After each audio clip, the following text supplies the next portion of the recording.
Šiandien iš esmės liesiu temą kategoriškumas.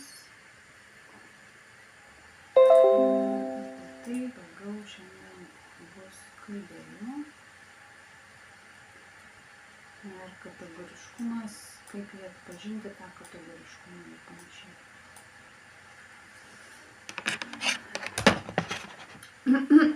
Dažniausiai mes įsivaizduojam, kad kategoriškumas jisai yra, kada žmogus labai kategoriškai sako, ne, kažką tai.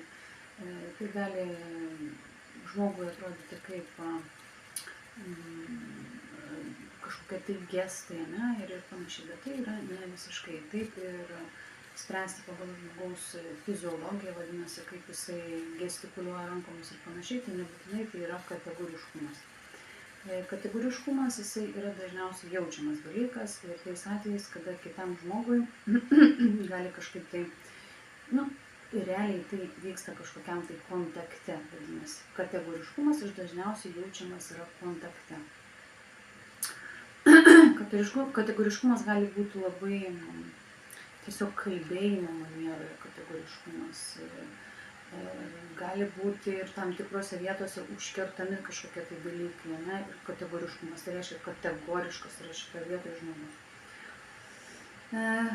Tai tą kategoriškumą atpažinti yra sudėtinga kalbėti apie tą emociją, tarkim, nes kategoriškumas jisai yra neapibrėžtas, negali tu jo įvardinti kažkaip, tai dėl to, kad tai dažniausiai yra tiesiog jaučiama kategoriškas žmogus. Ir kontaktai jisai gali jaustis tas žmogus kategoriškai.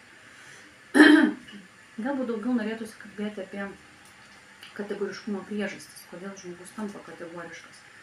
Ir tam tikrose vietose galbūt atpažinti savo kategoriškumą ir suprasti, kad ką tai slepia tas kategoriškumas. Kažką tai slepia.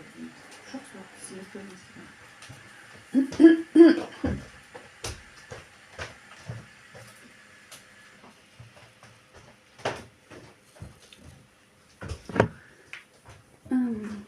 Iš esmės, kategoriškas žmogus jisai yra daugiau kovojantis žmogus. Gali būti netgi taip, ne? Kategoriškas reiškia kovoja kažkur tai.